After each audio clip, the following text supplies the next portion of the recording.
Hello, welcome to Liberty Conversations episode 6, a bit of a different one today. My name is Rob Duff, one of the pastors at Liberty Church, and I am joined by Stephen Sharp. Hi Rob. Say hello, Steve. Thanks for having me on. Yeah, what we're going to do today is a little bit different. Myself and Stephen been on this journey in Lesotho. I think it was like second or third episode we recorded a session with Ntadi Brown and Chris and Sheila, who are the missionaries with One Day, the project that we started. But before there was One Day, there was trips that were being run from our church that Stephen is a part of. He was on the very first trip out to Lesotho, and that was to a place called Pulane Children Centre, run by a woman called Jill Kinsey, who passed away last year. But on one of those trips, I think it was 2017. I was over there with my son Ben. We met yourself and Patrice. We went over for this, I think, the second week of your trip over. Yeah, and we sat down and recorded a podcast, right? So we had it in our brain 7 years ago or something to do a podcast, and it's 7 years later we're getting to release it. But we sat down with Jill and just got to hear her story of how she started this children's centre. And so we've talked about it off and on over the years. We must release that in some way, and sure, look, here's the opportunity now. So Steve, tell us a little bit about Pulane. What's your experience of that place, or describe it to us? I remember our first trip over there. It was through Liberty Church. Trish had organised for a group to go over. We weren't originally meant to go to Pulane. We were to go to another children's centre closer to Mozambique, but there was a problem that fell through a week or two before we were to leave. So we ended up in Pulane. Getting there was the craziest adventure, and we had to get out of the van and push it up the side of a mountain, and it was. So it's like 2 hours off road, really, isn't it? Like on this dirt track that drops off the side of a mountain to a river. Through rivers, and it's insanely beautiful. But yeah, so it was an adventure getting there, and we didn't know at the time, but it was the start of a much bigger adventure than we could ever have imagined. I wasn't on that first trip because Penny was just born, actually, so I couldn't get out. And I remember you was talking about like arriving at Pulane, and so you guys thought you were going to a place in the city, but you end up in this rural place. And the girls had brought hair straighteners and all sorts of stuff, but now they're out pushing vans in the muck and having to climb up this mountain carrying their bags. No electricity, no running water. Had to do us for kind of half of the trip until Andy was the guy who organised the trip, until his wife came kind of towards the second week with more food. So once the lights went, or once the sun went down, you waited on the moon to come up. It was my first experience of a moonlight shadow, and the moon would lighten up the place every night. Yeah, it was incredible. On my first trip to Lesotho with Chris, that's the first place we landed as well, was Pulane, because you guys had been there, and welcomed by this lady called Jill, who had started it along with a guy called Grant. And she's just a character of a woman, like British descent, but I believe lived in Zimbabwe and then moved to Portugal, and then went from Portugal to Mozambique as a missionary, went then from Mozambique to Lesotho and lived out her days then in Lesotho, where eventually last year she passed away. But a real big influence in my life and in our involvement in Lesotho, just times sitting with her in her little house that she had just at the end of the site there in Pulane, surrounded by kids that she was helping to rescue. And Pulane's just I think it's my favourite place in the world. It's so special, it's like just idyllic, so remote, full of such joy and hope, and like stunningly beautiful. It's in this valley. It was an old agricultural project in the Kuting Valley, where in the 80s this like agricultural team planted like 1 million trees or something. It's just a special place. And we got to go back a few times with teams and do various things like building projects and youth work and all that sort of stuff. But then we launched out of there into our own project, really, in the north of the country. And our aim was to try and reproduce what we'd seen in Pulane, but in the north of the country. They were really instrumental in helping us get started. So as you listen back to the recording, Steve, what kind of stuff stood out to you about this? It was amazing to listen back to it, Rob, because it was so long ago, But I think there was a couple of things from our time over there before sitting down with Jill. You'd get to talk to her, to converse with her at different times throughout the day, and I just knew, we got to sit down with Jill. She's just such a powerful story. But I think during the interview, it's just so natural, like how it was over there, like in the middle of interview, people coming in, knocking on the door. It was just so natural. She was so easy to talk to. It was a conversation. That's what it was to be, and that's how it played out. There was one little thing she said, amongst a lot, was, "What good is one old lady?" Yeah. And when you look at what God can do through us, and what God did through Jill, it's incredible. Yeah, it is awesome, isn't it? She's a character full of stories. It didn't take much to push a button and get a load of stories back. Just sitting around in her place there, listening to her was a real privilege, wasn't it? I know we had her one time as well. She stayed with us here in Ireland, in our house. She was passing through, and just to get to host somebody like that who's given their life to the Lord, to live on the side of this mountain in the middle of nowhere and spend her days there is awesome. So look, throughout the podcast she tells the story of how she ended up there and the kind of work that they do and all of that kind of stuff. But our involvement as well is a cool story, actually. So Jill talks about Grant, who helped her start the children's centre, and then at one stage then Jill kind of semi-retired, stayed in the place, but Grant and his wife Emily took over the leadership of the project, and they worked to develop a local leadership team there of great people. One of them comes in at the end of the recording, Tade Labone, who's one of the managers. And then just maybe a year ago, Grant and Emily approached us to say that they felt like their time in leading the project was coming towards an end, and asking would Liberty take over the oversight or supporting the team there on the ground, in running the children's centre, in running Pulane. And do you know what, Steve, when we were asked, I was like so equal parts honoured and terrified, right? So it was like, well, it would be incredible to continue this legacy and be a part of it. But then I was also like, can we do it? Are we we able to do this? Do you know what I mean? Will we overpromise, underdeliver? Will we make a mess of it? What's even going to happen? And so we prayed a lot. I got with the elders of the church, and I was like, look, this opportunity is here, and I don't want to do my usual. I don't want to just do a list of pros and cons. I don't want to just just try and figure it out by the best of my thinking. It was like we really wanted to hear from God, and we prayed, and week after week we'd be on our elders meetings, and nobody really had any clear direction, but we were kind of tenacious in that we're like, no, if we're going to do it, there needs to be something of the Lord. And then Ken, so there's like 5 of us elders, and one of them is Ken Kerrigan, and he went away on holidays to Portugal in the middle of this. So there's only 5 people in the world praying about this thing or knowing that it's a potential. He's one of them. He goes away to Portugal on holidays to visit his son, who just moved over there. While he's there, he meets a guy in a bar, and finds out he's a Christian. I think it was the barman, and he ends up going to his church on a Sunday morning. And of all the things, he's at that church, and in the church they start speaking about Lesotho. And his ears prick up, because he's like, this is mad, people speaking about Lesotho. He's been out in Pulane himself, and so his ears prick up. And then not only Lesotho, they start speaking in this church in Portugal about Pulane Children Centre. And it turns out that it's the church that Jill was sent out from as a missionary. She talks about it in the podcast about her pastors and the whole journey of that. And it was this very church. So Ken is one of 5 people in the world praying about, should we take over Pulane Children's Centre. He ends up in a church in Portugal that is the church that she was sent out of. And we took that as, all right, you can't make up those kind of coincidences.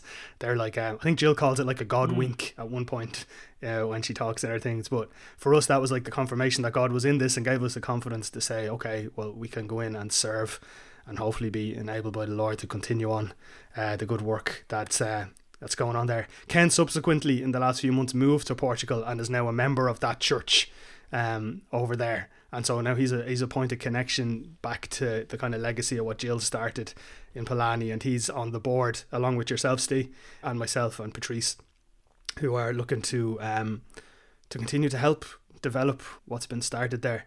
But a mad journey, Steve, to think like whatever 7 or 8 years ago landing there, and 7 or 8 years later you're on the board. And your story there about somehow, Ken, but Robbie, isn't that the story of of the whole journey, isn't it? Is like meeting people at the right time, being directed in the right direction, and that's been how the story has unfolded right up until today.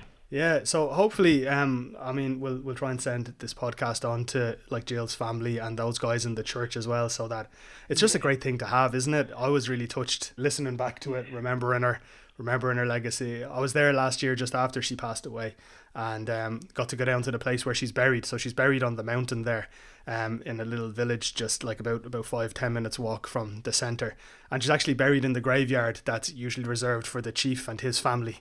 But the guys in the local area wanted to honour her in that way, and so she's got a place in the chief's graveyard. So yeah, guys, enjoy listening to this conversation with Jill. It was recorded over like 2 or 3 sittings, so you'll hear people knocking on the door and coming in and out, but we've left it mostly just the way that it was. And pray that you're blessed as you listen to it, that you're encouraged to follow the plans of God. Like, that's the thing. Whenever I came away from Jill, I'm like, well, if Jill can do it, I can do it. Or if God can do it through Jill, he can do it through me. He can do it through Patrice, do it through you, do what he wants to do through anyone. That's been her legacy in my life, and maybe as you guys listen to this, the same thing might be imparted to you guys. So enjoy it. It was me and Steve. I remember, I thought it was me and you who recorded it, but I stayed silent for the whole thing. I was like, was I even there? Right. I'd ask one question at the end. Do you know what I mean? But it's mostly you and Jill there. I was like, Jeannie Mac, I was extra quiet 7 years ago. Yeah, so enjoy this recording from back in 2017 with Jill Kinsey, recorded in her house in Lesotho at Pulane Children Centre. Enjoy, and we'll catch you next time. God bless. I'd like to first ask you, just to start it off, how did you become a missionary? Literally felt called. My husband had died. It was a year later, and I felt God calling me to Mozambique. So I went to see my senior pastor, and feeling very super spiritual, and this is a big moment in my life. And I got there and I sat down, and Peter, who retired now, he's Dutch, very, he looks like Moses. He's very hairy, long beard, and he said, forget it. I'm asking you to completely forget it. I said, forget it. He said, yeah. And he quoted Gamaliel in the New Testament, who said, if this is of God, it will not go away. He said, I want you to promise me you'll put it out of mind, you won't think on it. And he said, your church will go to prayer. And in a month's time we'll meet, and I will tell you whether we believe God's calling you to missions. And looking back, it's a wonderful moment. I mean, I was absolutely deflated because I thought this was, something that God had given me very special. But it was very wise because it also involved my church right from the word go. And people came up with Bible verses. Everybody prayed about it for a month. And that was how I got into missions. When my husband died, I had no money, but I had a house, but we couldn't sell the house. So we made pies, actually. I've never made so many pies in my life, and sold pies to turn over cash. But of course, eventually we sold the house. And so I used that money, came out to South Africa, and having felt God was calling me, nobody wanted me. I wrote 12 letters to different organisations. I think 3 of the 12 replied and said no thank you. 9 didn't even bother to reply. So here I was in South Africa, all raring to go, and nothing. So I took some flying lessons. Why I took flying lessons, I have no idea, except that I was sort of sitting knitting and feeling I'm too young. I was about 50 then, and I didn't want to spend my life getting old, sort of thing. So I took some flying lessons. And God is very good because the instructor was a lady, Val, blonde-haired, a lady a little bit older than me, and she had borrowed a book. And she'd borrowed the book from a head of the mission that worked in Mozambique. And she knew I wanted to work with children in Mozambique. So she said, why don't you come with me when I return the book? And that is exactly how I got into Mozambique. I went with her, returned the book, and had several interviews, and that's how I started with Jesus Alive Ministries in Mozambique. And did you feel, you mentioned that you felt earlier on that you were being called to Mozambique? Oh yes, definitely. I mean, at that stage in the Algarve, not true today, but 25 years ago, there were hardly any black people. And I promise you, every black person in the Algarve I seem to meet, kept bumping into black people all the time. And of course, I'd learnt Portuguese being in Portugal. So Mozambique being Portuguese speaking. It just, I can't explain it. I just felt very strongly that God is pointing me back to Africa.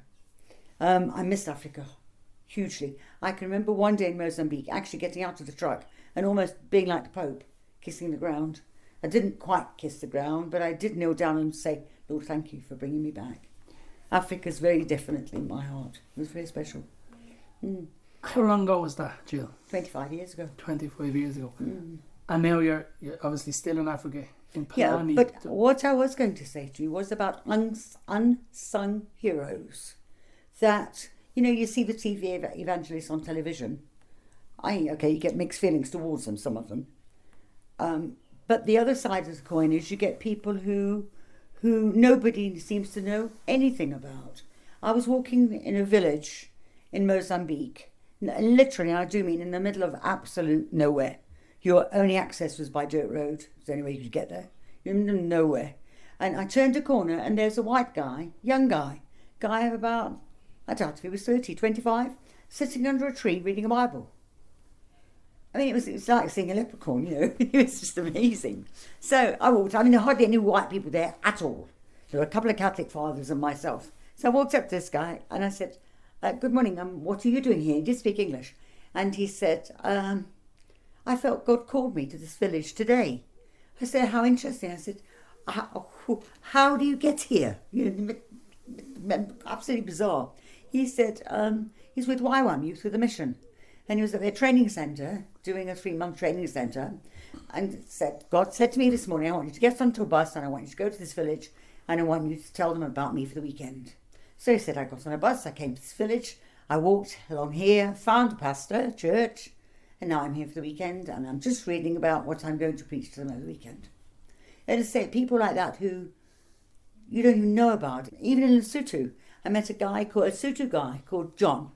John, old man on a horseback, going from village to village, telling people about Jesus. And he'd open his Bible and he'd say, in Sotho, but he'd say, I'm going to read Matthew 10 today. Okay, fine. Well, the number of times you see John, and he always reads Matthew 10, and eventually find out that John can't read. He's just learned Matthew 10. Wow. But loves the Lord. People like that have much more impact on me than your TV evangelists.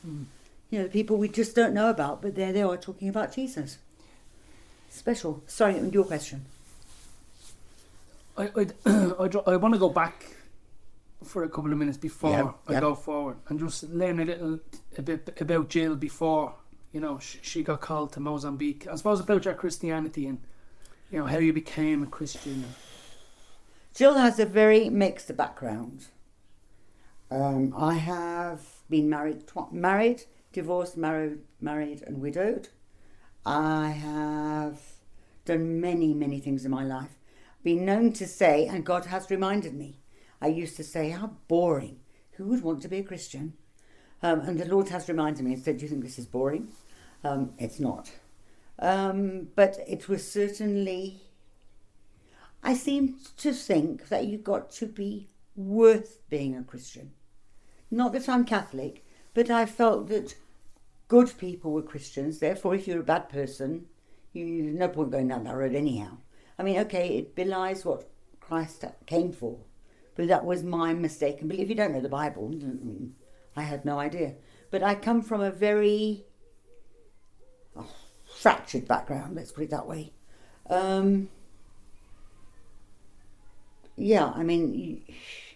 Most, I wouldn't say all things, but most things I've dabbled in, I've been seriously into a New Age walk. I've been into theatre work. A broken past, definitely. And we had a restaurant bar in Portugal, and we'd get very busy in tourist season, and sometimes we'd have a waiter not pitch up. And I had this friend who was a Baptist. She's still alive, Angela. And I would phone her literally with 10 minutes notice and say, Ange, I'm sorry, we're a waiter short. She'd drop everything and she'd come in and work. And she'd probably done it, 6 times. And then she said, Jo, will you come to church with me? And I said, no, Ange. Thank you very much, but I won't. Because eventually, I suppose I went, I suppose God is actually calling you, isn't he? But I was fighting it. I mean, sort of, Ange, I'll do anything for you, but go to church. Anyhow, eventually I go to church, and we go to an Anglican church, a little Anglican church, and even at 70, I would be the youngest person there. I mean, at 50, I was by much younger than everybody else there. And it was a very dry service. We came out, I'm sure I'm being critical, but I came out and I said to Ange, whatever they've got, Ange, I don't want it, okay? Sorry, I don't want this. But Ange, at 6 more times, she'd come in to be the waitress, you see. And then she said, Jo, come to church with me again. So we went a second time. I can't remember the second time. The third time, she said, now come on, there's a new church starting in a farmhouse. And her husband didn't want it. It was about a 100-kilometre drive. And her husband didn't want to go on her own. Won't you come with me? I said, Ange, please, no. A bit like taking the dog to the vet. Anyhow, in the end, of course, I went. And Peter preached on Ezekiel, the Valley of the Dry Bones. I can still remember bits of that sermon today. And that was 1985. And I just broke down completely in the service, completely. For the next 6 weeks, I wore sunglasses. It didn't matter whether it was raining, whether it was cloudy. Nobody was going to see me crying. I cried more in those first 6 weeks than I'd cried in the previous 20 years. Oh. Yeah. An absolute turning moment completely. My husband was very cross, very cross. He said I was totally boring now I'd become a Christian. And he died of terminal cancer. And he gave his life to the Lord about 2 weeks before he died. And that is, regrets. Yes, I have regrets because, like when I gave birth to my children. When you face your baby, you give thanks to God for your child. I didn't know God when I had my babies. I just thought I was very clever. That's the sort of regret yes, there can be regrets, and that would be one, that I wish I'd met Christ earlier. And as far as Jeff was concerned, he'd left it right to the last moment. Yeah. Just when you said that there, when you became a Christian, and I think lots of people become Christians, Yeah. But I just felt when Christianity became you, because of, what you've done since that time, and the journey you've travelled is unique. It's a touch. It's a powerful touch from God. It would have to be. When I can still remember the first day. That it was a Sunday morning when I made a commitment to Christ, and as I say, I couldn't stop crying. It was my initial reaction. Could not stop crying. I think it's fine to say that people know they sin even if they're not Christians. But in our day and age, you go with your peer group. So if my peer group is saying, this is okay, we can do this, of course we can do this, of course we can do that, of course we can do this. And there was a sudden awareness of what Christ was taking on him for me. And I walked out of the church and suddenly, and it hasn't gone, it's still there today, that I would see things, but I couldn't see them properly. There's a scripture about the Lord seeing, what does he see? The hairs on your head. And that was what happened. I would have looked at you and I would see your hair, sure. Yes, you've got brown hair, yes, it goes to one side. But I wouldn't see the individual hairs. And I walked outside and I still remember seeing the grass. And I was 44 years old, 45 years old. And suddenly, I'd gone into church, I'd walked across the grass, but suddenly I could see all the blades of grass. I could see better. It sounds ridiculous, but that was my initial being a Christian.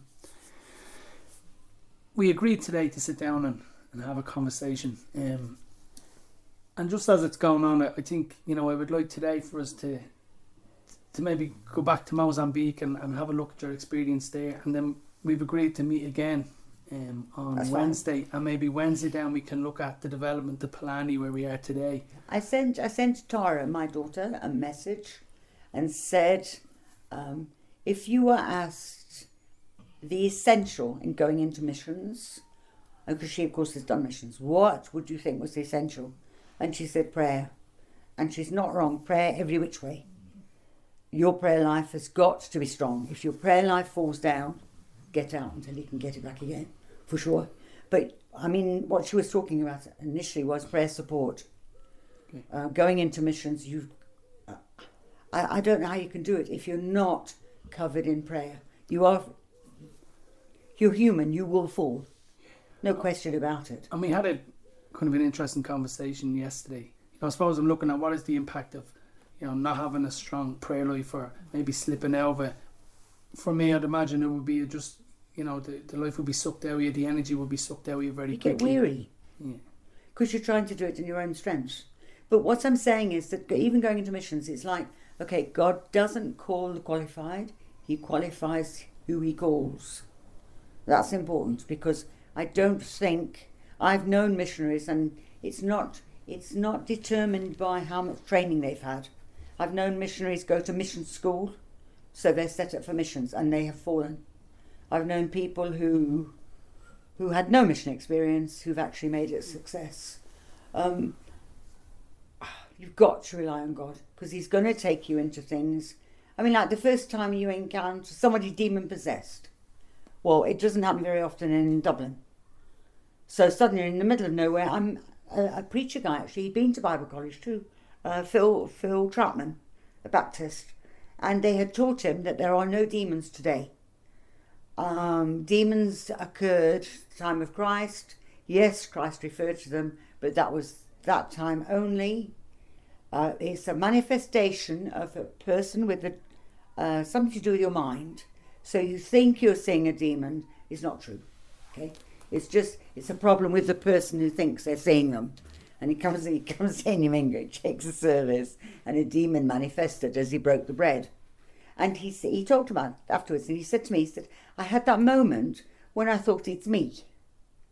Not that there's a demon present, but it's me that's thinking this. And then, of course, what am I going to do about it? Because I've been told they don't exist. And now I'm in front of a service where I'm the only person in the service who doesn't believe in demons. One has manifested. What do I do? So he said, I sort of, okay, Jesus, what do I do? And so he said, I rebuked it, and I tried to remember what Christ did, and sure enough, the demon went. But things like that you can fall down on. I mean, he handled it correctly, but he might not have done. But even so, God gives you a second chance. He does take you back and say, okay, you blew that one, let's try it again. He's very good like that, yes. You said, missionaries. Yes. Mission. Yes. You were called to Mozambique. Jill, what was your mission? What was the mission? I have, and it's a personal thing.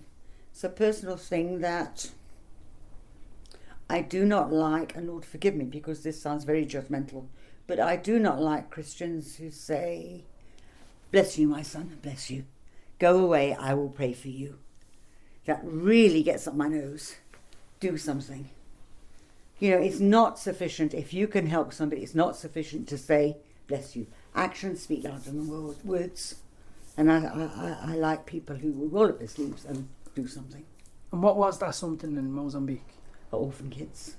I mean, the kids there were a mess, eh? At the end of the war, probably how many? In our area, 500. In fact, it's probably even more than that. But I'd say 500. I started off doing soup kitchens. We started off with 20 kitchens, and in 10 soup kitchens we did for about 5 years, not 10, 5 years. I never ever saw any leftovers. We do 50 gallon drums full of soup, and every single bit of soup was taken. The people were starving. It's true even today. I was watching television and you see them starving in Yemen, all right? I mean, I've forgotten how many million people at the moment are open to starvation in Yemen. And they showed it on television, and yet they're decently clothed, The beds have got decent blankets on them. The children have got disposable nappies on. They've got the latest medical equipment. Well, why isn't food the priority? I mean, without any of those, you could still live. Without the food, they're going to die. So who decides to send all this stuff in? It's about face. I don't know why. I don't know why we just don't get down to the basics. We had a nice story. We had a pastor's wife, nice lady, came to visit from Zimbabwe. And she could, I mean, initially when I went into Mozambique, you even had ladies wearing mealie meal bags as clothing. I mean, there was no clothing.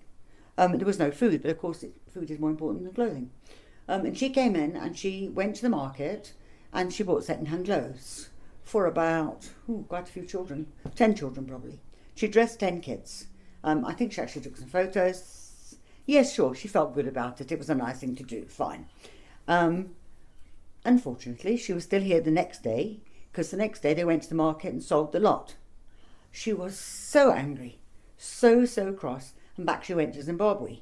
I went the next day to find out what was going on. What do you suppose they did?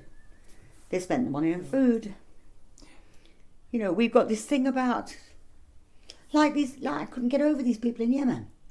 You know, I mean, some of them are thin, ribs, all well dressed, lying on nice blankets. And you think, well, why aren't you sending food in? So we were doing a photograph project this morning. Oh yes. Rob had started it, so I took it on this morning, and we asked the children to take a photograph of something that means home to them. So your house appeared in. Oh, really? Bless them. But I'm real. It's been like just sitting here talking to you. It's amazing, and I'm tempted to jump into Pulane, but I'd like to stay away from it. Can I just tell you one more story about going into missions in Mozambique? That's what I'm interested in. I battled to start with because I felt superior. And I hadn't thought of myself as being in that position, but I'm suddenly working with people who'd had no education. There'd been no schools open for 17 years in Mozambique, and you're in a rural area, and even the old people, I mean, they spoke Portuguese, sure, but they didn't read or write. And I think that was it. That was why I felt superior. If you boiled it down, it was the lack of education. And I was aware of it, and I did pray about it, and then truly believed that the Holy Spirit said to me, make tea. Make tea? Yes, make tea. So why am I making tea? And I believe it was the Holy Spirit. These people haven't had tea for the last 17 years. They would like tea first thing in the morning, and it would be good for me to actually make them tea and serve them tea every morning. So I did it for months. 6 months. 6 months at about 20 workers.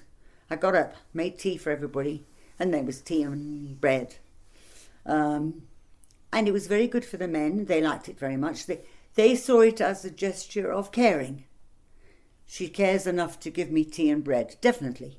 And for me, it was, it just went completely. That feeling of superiority by the time I'd done 6 months tea. Very willingly, very happily. I mean, that wasn't the thing, but it got rid. I think it's just being a servant's heart. That you need to keep a servant's heart. And I was aware that I was losing mine. That I can remember a man coming. We needed a new door because he got lots of insects. So we wanted a mesh door, so it stopped the insects. So this man came and he got on a ladder to take the measurements. You see. And I said, I got a piece of paper and a pen. I said, fine, call it out for me and I'll write it down. No. So I said, please, Nettie, just call it out and I'll write it down for you. No. So he thought I was too busy. So I said, I'm not busy. I'm happy to do this, and Daddy, just call it out. No. I said, all right. Well, you better tell me why I can't do it. He's counting on, it's not like you're sitting now. And he said, I can't read or write. I said, okay, Daddy, but I don't understand paidolish. I don't understand paidolish. How do you take the measurements if you can't read or write? He said, no, it's fine. Look at this, you see. He says, you see, you get an 8 and an 8. We didn't say an 8 and 8. You get that mark. It was 88, okay? And he said, all I have to remember when I get back is that. And then that's where I cut the wood. You know, I couldn't believe that you got a carpenter, and he was a good carpenter, eh? Couldn't read or write. And that was something which you wouldn't find here. It's funny because I remember I read a story actually. This guy who kind of lived in the Western world and lost all hope. You know, had a big business, money, and he'd done some travelling. He eventually would be converted to Christianity. But along the way, he met this wise man in the Middle East actually, and he sat down for coffee with the man, and he was telling the man of his despair of life, that life without meaning. He'd made the money, the business, the success, and he says, and he was looking at the way the world was, and he says to this guy, he says, well, what's the solution? And the man turned around and says, it's to wash people's feet, you know. And at the time, and it's a little bit, you know, what you were saying, you know, Jesus washed the disciples' feet, exactly. You know, and it's remaining at that level. That's right. You know, and I think we can practice that in all our. The one thing that gets me, Steve, is it's interesting you say about washing feet, because Robert talked about that too. But the thing that gets me still is when Christ says to Judas Iscariot, after he's been betrayed, friend.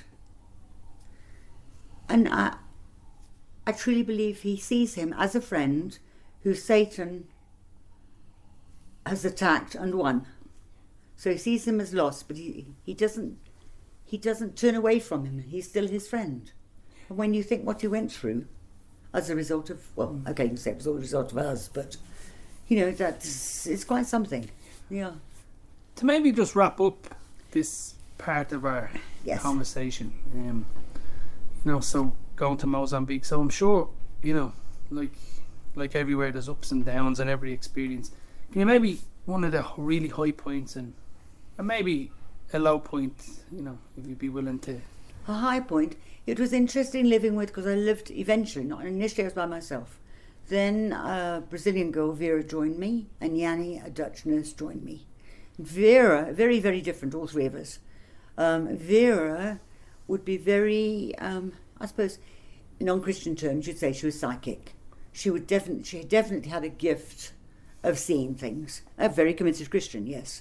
And I'd been in Beira, in the city, and in Beira I bumped into one of the nuns I knew. And she said the most dreadful thing had happened. This child that I knew very, very well, Tiago, had been badly burnt. What happened? A lady had thrown boiling water over him. I said, I can't believe that. But because she's a Catholic sister, and I know her very well, I had no reason to doubt it. I get back to Iniminga, and I say to Vera, I've met sister, and she told me about the story of Tiago. And Vera said, before you go there, let me tell you my story. She said, because just after you left, I had this dream. And in my dream, Tiago was asleep wrapped in a blanket. And he rolled close to the fire in her dream. And the blanket caught fire. Pastor's wife was walking by, having carried some water from the pump, saw him, threw the water over him. He woke up as the water hit him and thought it was boiling water, not that she'd actually saved him with the blanket on fire.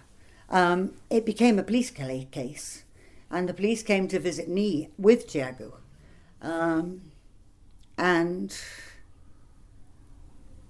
yeah, God was good. I mean, I said to Tiago, okay, I want you to tell the truth. Not what people are telling you that happened, but what you remember that happened. And eventually, of course, he said, yeah, what happened was I remember going to sleep. He didn't remember catching fire. He remembered the water landing on him and thought that was the burning. And so eventually the case was dropped.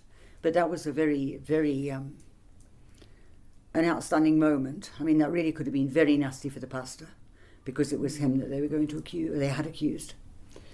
High moment, low moment. A low moment, probably a feeling of inadequacy would be a low moment. A feeling that the problem is a lot bigger than you. You know, there's so many needy people. What good is one old lady? You know, I felt you needed a team of people in there. But then, of course, one old lady with God is worth a lot more than... That's true too. Yes. Very true. Yeah, very true. Yeah. We'll meet again on Wednesday Okay, and we'll do Pulane on Wednesday. in your little house on the hill. on the hill. Can I make some coffee? Of course you can. Good, I'd like some coffee. How do you like your coffee? I would like my coffee with some milk and some sugar. If you have some, half a sugar. Sugar or honey? Sugar will do. Just come and have a look at my kettle. I will. Because I've got like the best kettle you've ever seen. I know you shouldn't be proud, but I am proud of my kettle. So you have a look at my kettle. This is my... Right. Wow. Wait. Come here. Go on then, Go back into our... ask me some questions. So thanks for having us back in for That's my... part 2 of our really interesting conversation. So I suppose in the first part you brought us kind of through your early life, coming to Christianity. Yes. You're calling to Mozambique, some of your work in Mozambique. What strikes me, Jill, from speaking to you yesterday, you spoke about kind of becoming a Christian and this calling, and where did it change from being a calling to being able to stand on the authority of your calling and get involved in this country? When did that It still transition? becomes a calling. I'll tell you a funny story. I went to a church, a little church in England, and the pastor, I'd done a presentation there, and the pastor, I finished the presentation, and the pastor said, Jill, if you don't mind, we'd all like to pray for you before you go back to Lesotho. Okay? Fine. So he started to pray. I think he actually did start to pray.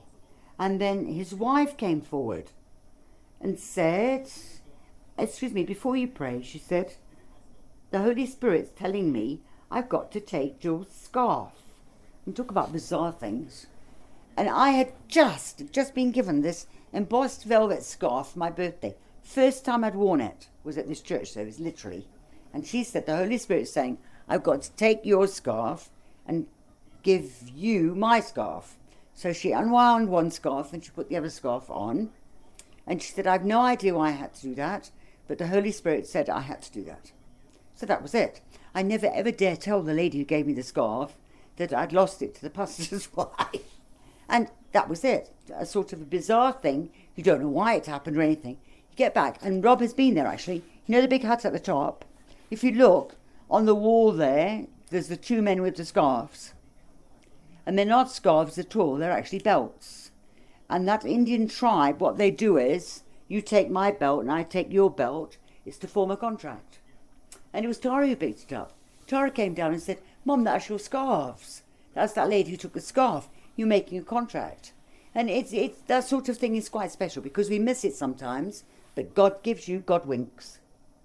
And you pray you don't miss them. And it's a good one. And then you think, He's great, Lord, I'm exactly where you want me to be. Can we just introduce listeners to Grant? Because you've mentioned Grant a few Yes, times. He's also playing Grant came. Grant's a funny story too. I don't know whether he would appreciate me telling you the story, but I'm going to tell you anyhow. Grant came when I'd been in Seaman Kong about 3 years. He came with a party of vets and doctors, a party of about 15. And for whatever reason, maybe I looked tired, I don't know. They had a meeting together and they prayed that Jill would be given extra help. The Lord would send somebody to help her because she's very tired, right? They didn't tell me this, but that's what they prayed. And at that moment, that very moment, Grant felt the Lord was saying to him, you could be the person to help her. And he thought, no. I've just got my flat, I've got my car, I've got my job. I'm quite settled, thank you, Lord. No. Anyhow, that was the first one. He gets back to Joburg and they have a post meeting, how they got on. And again they pray that the Lord will send somebody to help Medjol. And again Grant gets this, you're the person. And again Grant says, no. Anyhow, it must have got to him because he actually, I think at that point, you have to check with Grant, but I think he then goes to his pastor and tells his pastor that this happened. And his pastor prayed with him. And that was the beginning of Grant coming to me. And then again it becomes a funny story because every second person that says they're going to come doesn't come. I mean, take it as read. Over a period of 10 years, every second person that says they're coming doesn't arrive anyhow. We heard about an abandoned agricultural project, and Grant and I, plus one cat and one dog, came to investigate.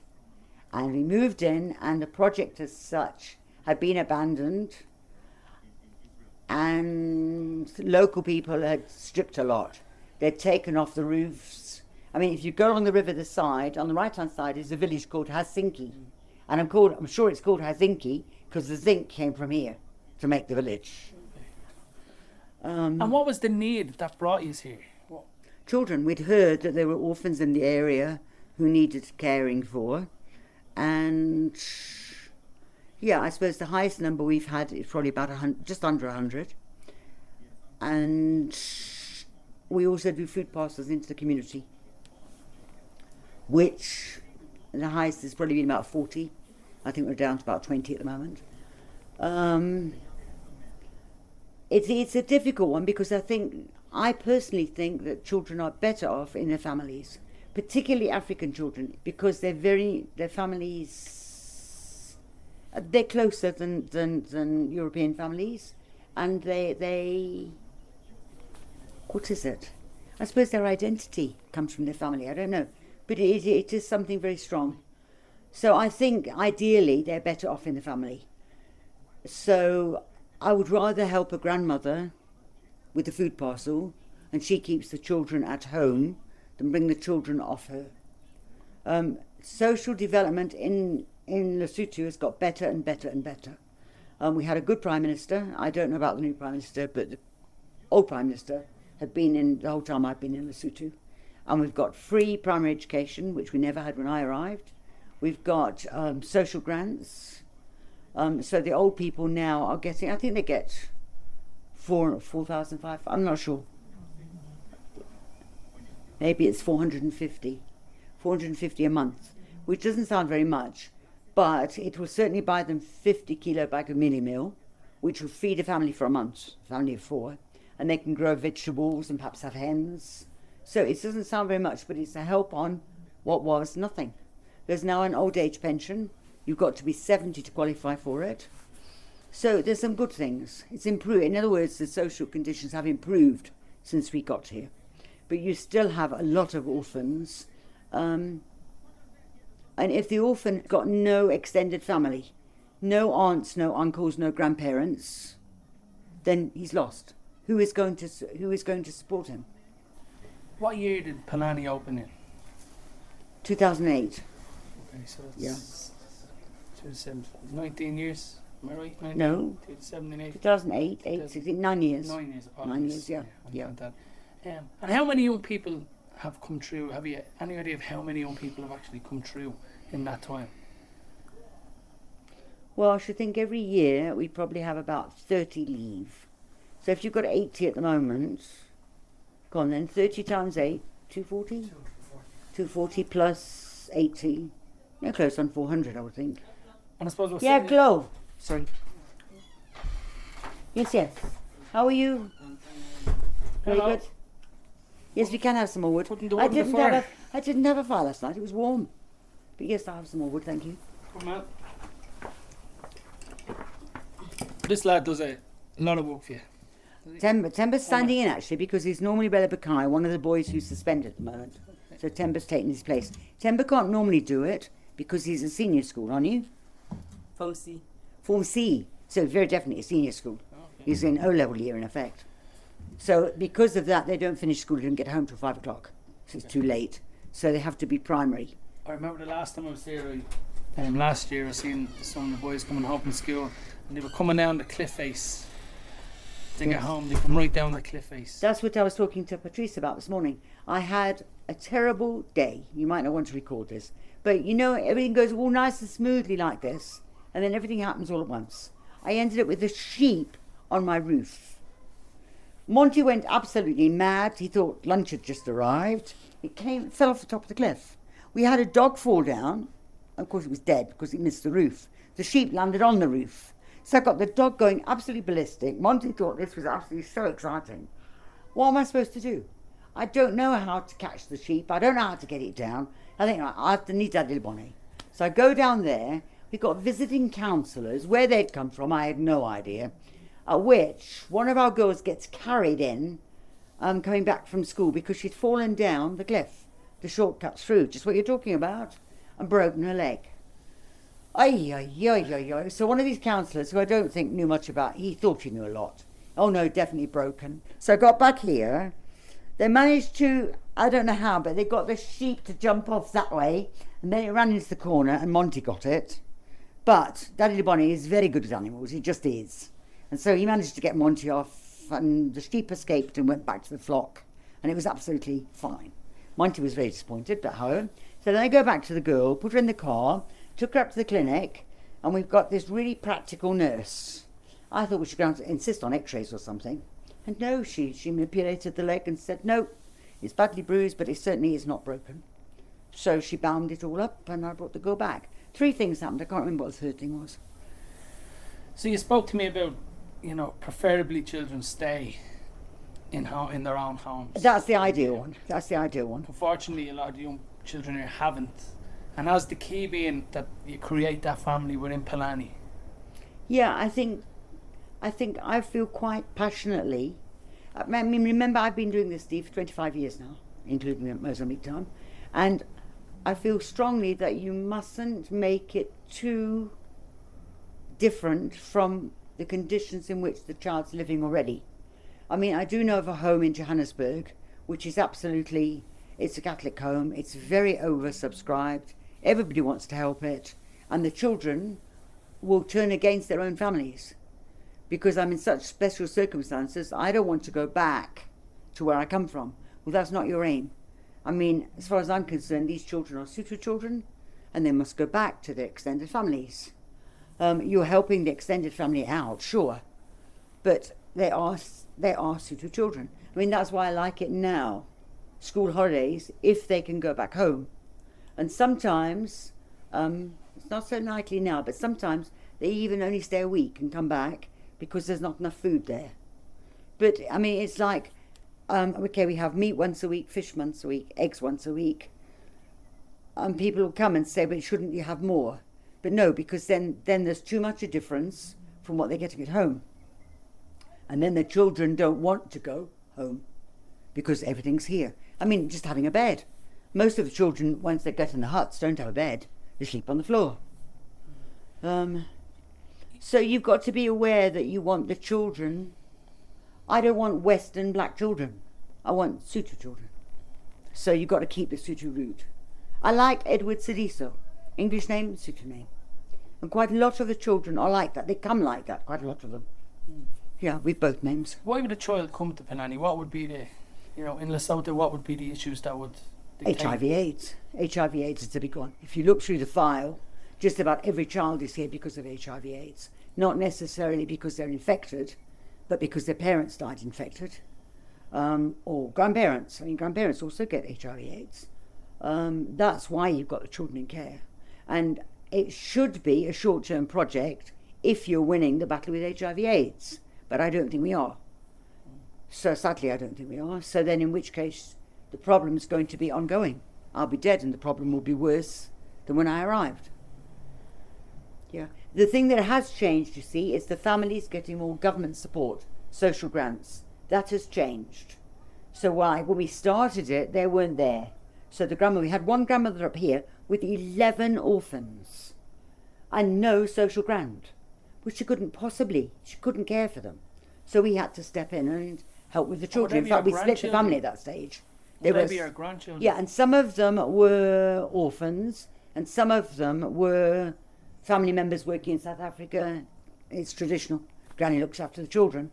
And then, of course, the family, if they're not careful, they forget to send the money back. And the old lady was battling. Yeah.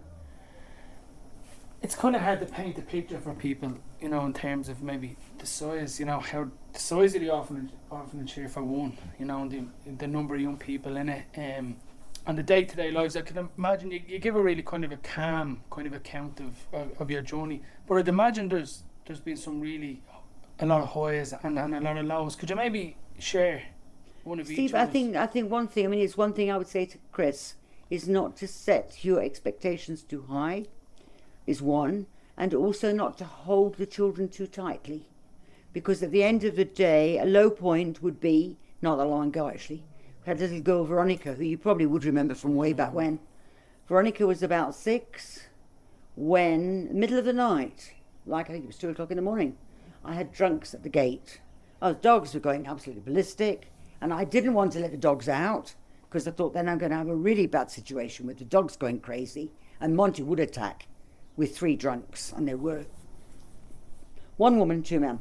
So I got this new alarm system, and it was the very first time. It's the only time I actually ever used it, and I hadn't had a trial run with the ladies, but I hit the button, and it's like a flipping air raid siren. Wah, wah, wah. Oh my goodness! Somebody put it got into anybody. Mayor Mariana was very good. She remembered the key to set the alarm, take it off. So she keyed in to take it off. So the alarm went off, and she then got the boys down from the top and the men. They got Daddy Magella out of bed, phoned the police, and the drunken mother was Veronica's mother, and she wanted to take the little girl, and the police said, "Do it." And there's nothing in you wants to do it, because A, the woman's drunk, she's not fit to look after anybody, let alone take a 6-year-old little girl away. But the police said unless you want to go to court and fight it in court, she has the authority to take the child. So I went back to bed. Daddy Magella sorted it all out. By the time I got to him in the morning, Veronica had gone. And that's why you've got to hold loosely. I mean, I know Tara and Seamancon got quite upset because there was the grandmother with the big shebeen, I mean, full of drunks. And sadly, early sex goes with lots of drinking. They go together. A little girl is a source of income, sadly. I mean, there's nothing, you get fond of a child, you've had the child there for 2 years, and now you're going to have to put her back to that situation. And the police said the same thing to Tara. Unless you want a court case, you better say yes, because she is related. So you don't want to hold them too tightly. What was the question? Well, the high points, you know. And the high points, yeah. That would be a low point. That is a low point, and it is a thing worth mentioning to Chris about as well, because, yeah, Chloe. Who's this? Yes. Hello. Do I know this man? Yes. Hi there, Bonnie. How are you? Very good. Yes. Hold on. Yes. What can we do for you? I'm recording. Okay, we'll ask Daddy LeBonnet. Low point at the centre. Think of when something went wrong here. What would be the worst since you've been here? What's the lowest point since you've been here? Do fancy. We have more good moments than we do bad ones. We had the really bad one with the Methodist Church, but since then we have more good ones, don't we? I was telling the story of Veronica, when Veronica's mother came when she was very drunk. That was a bad point, a low point. Veronica, the other one is while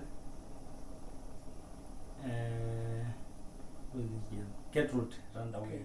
Oh, Gertrude. Oh, my goodness. Gertrude's a story on her own. There was no time. It was everywhere was white. Yeah, snow, and she ran away. Piles and piles of snow. So she ran away from the mountains. She nearly died. Yeah. Because even their feet were swollen. All swollen. Because of coldness. Yeah. Wow. We found it protected by the other men at the other village up there.